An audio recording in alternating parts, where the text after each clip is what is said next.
Remaja ya, memang sih banyak diantara kalau di dalam psikologi perkembangan ya, yang namanya usia remaja itu adalah usia transisi dari masa kanak-kanak menuju ke dewasa. Sedang gitu mencari jati diri gitu ya, hormonal pun juga semakin berubah. Iya betul. Nah tetapi masa remaja ini juga bisa menjadi masa-masa yang indah, masa-masa yang produktif, masa-masa yang berkesan. Ya, bagaimana masa remaja ini mereka bisa melewati dengan sangat baik, pasti akan ditentukan juga dari masa kanak-kanaknya. Bagaimana kita men-treat mereka di usia kanak-kanak ya, di usia anak. Contoh misalnya gini, di usia anak kalau kita memang komunikasinya baik sama anak kita, maka insya Allah nanti di usia remaja pun kita tidak akan punya kesulitan untuk masalah komunikasi. Atau kita juga yang misalnya gini, gimana emang tadi di sekolah nggak juga kayak gitu.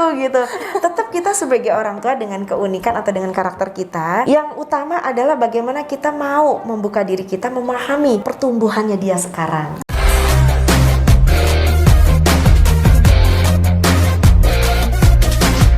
Kalau misalnya kita itu keponya juga karena ada kecemasan, ada kekhawatiran, ada kekesalan, ada kemarahan gitu ya, dia pasti akan merasakan gitu kan, tidak nyaman. Si mama kepo ya gitu. Kalau kita biasa-biasa aja gitu, misalnya sama anak kita gitu, gimana nak, ada nggak cewek yang udah jadi gebetan baru kamu gitu misalnya gitu ya. Nah itu kalau dia memang sudah terbiasa dengan gaya komunikasi kita yang seperti itu, dia pun juga akan nyaman. Tapi kalau misalnya kita biasanya gaya komunikasinya sama dia gini, iya nak, gimana tadi sekolah, kamu gimana, udah ngerjain PR belum, terus tiba-tiba di suatu musim terus tiba-tiba nak gimana kamu itu kan buat anak jadi aneh gitu kan ya. Jadi ya itu dia butuh seni ya. Dan betul, kondisional itu ya. Iya, seni itu tuh luas ya, seni itu fleksibel, seni itu sesuai dengan keindahan jiwanya masing-masing sebagai pribadi. Nah jadi ya itu dia tadi, kayaknya sulit ya dibikin teori gitu loh Kak Cindy.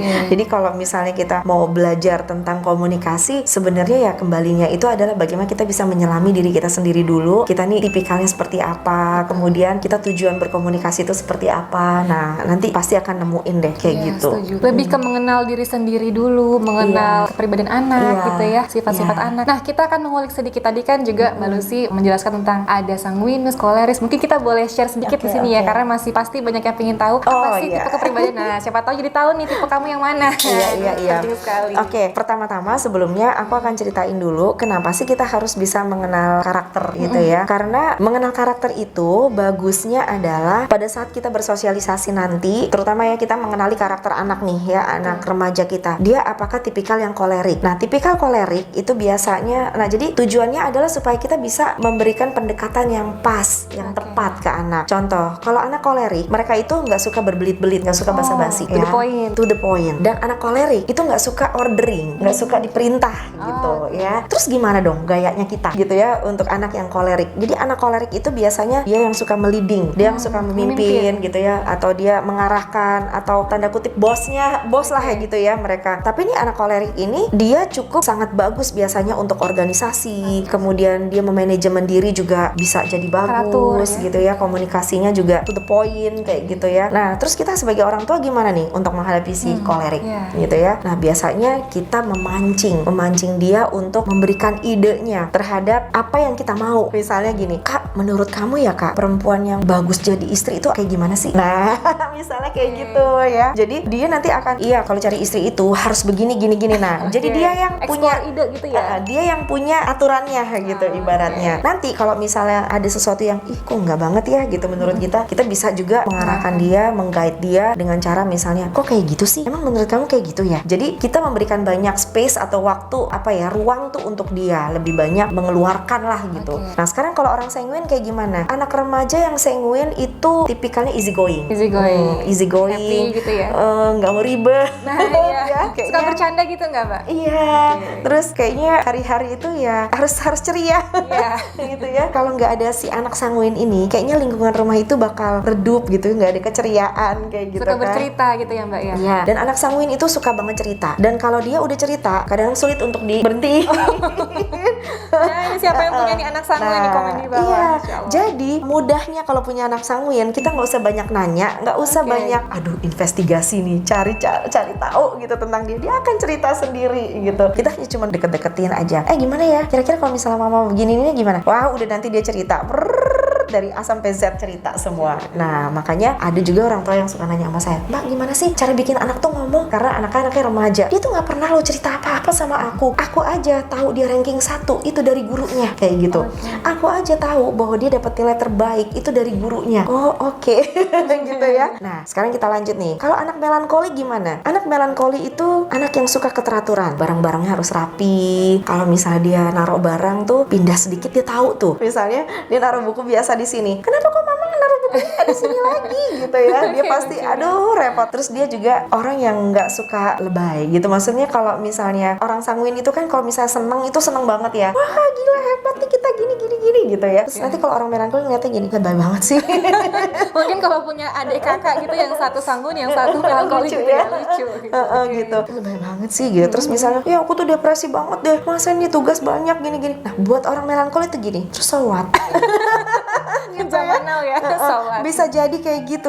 Tapi orang melankoli itu memang cenderung kelihatannya pinter karena dia butuh data-data, fakta gitu ya. Kalau kita mau ngobrol sama mereka itu harus dengan ekstra data gitu ya, dengan ekstra fakta gitu loh. Nah, jadi kalau orang melankoli itu orangnya suka keteraturan, kerapihan, dia harus terjadwal, nggak bisa yang spontanitas berubah jadwalnya gitu. Dia pasti akan rungsing banget. Nah, gimana caranya kita sama orang melankoli? Kalau sama anak kita yang melankoli, nah si remaja yang melankoli ini pasti kita harus butuh pendekatannya dengan data. Misalnya, Kak, tahu nggak sekarang itu ternyata ya di Indonesia aja nih, di Jakarta aja ternyata meningkat loh tingkat remaja yang depresi. Menurut kamu gimana, Kak? Nah, gitu. Jadi orang tuanya harus baca jurnal-jurnal.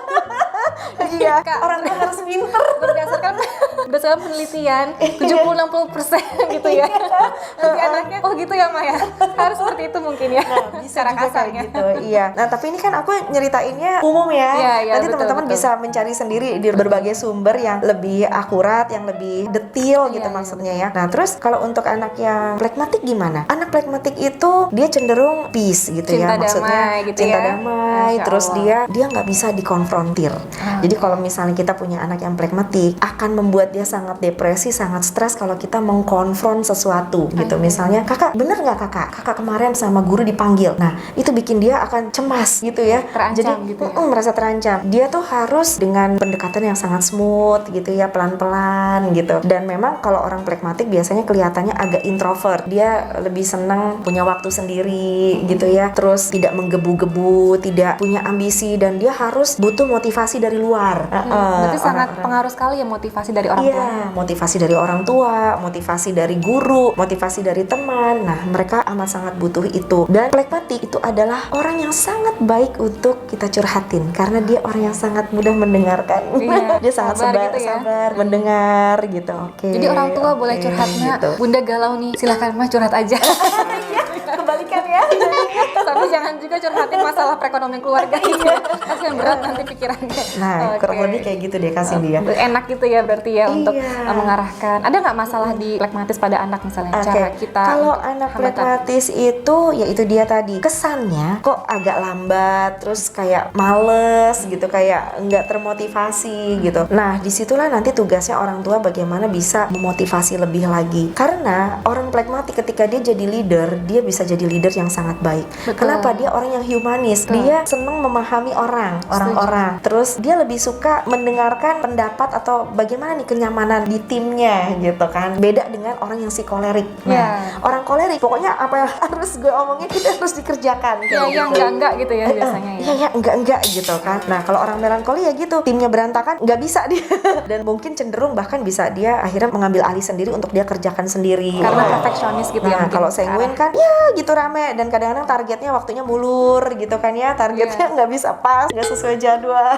Yang penting happy gitu suasana gitu ya. Iya, tapi Intinya dia bisa setiap- menceriakan suasana Setuju. gitu. Intinya setiap tipe-tipe itu ada yang kelebihan, ada yang kekurangan. Ada kekurangan, Tapi betul. bisa menjadi sesuatu yang luar biasa kalau kita bisa mengkondisikan Yes. sesuai dengan hormonal dan juga ya situasi kita lah seperti Yes, itu ya. betul banget. Masya Allah. Terima kasih Mbak Lucy. Sama-sama. Ternyata kita bisa mengetahui tipe-tipe kepribadian anak gitu ya. Kita juga bisa, dan itu bisa dikondisikan kan dengan cara-cara mengatasi kita, anak kita, masalah-masalah dan lain sebagainya. Semoga bermanfaat ya Mbak Lucy ya. Kita akan ketemu lagi di podcast yang lain. Siapa tahu banyak yang request di sini di bawah. Intinya kita pingin sama-sama membangun generasi Indonesia jadi lebih maju lagi, jadi lebih luar biasa sekali ya Dokter Cindy, keren. Masya Allah. Pokoknya kita dukung terus loh ya Kak Terima Cindy ya. kasih. Share sebanyak-banyaknya semua videonya Kak Cindy, subscribe, like, kemudian komen, Luar biasa. share sebanyak-banyaknya. Saya nggak perlu ngomong lagi. Silakan. Iya, karena saya salah satu fansnya dia loh. Nanti kita ketemu lagi ya Mbak ya di luar pandemi kalau udah selesai atau seminar lagi gitu ya. Insya Allah di sebuah kelas-kelas lagi mungkin bareng-bareng. Oke, terima kasih sibling. Jangan lupa subscribe dan follow IG kita berdua di sini. Oke. Assalamualaikum. Waalaikumsalam.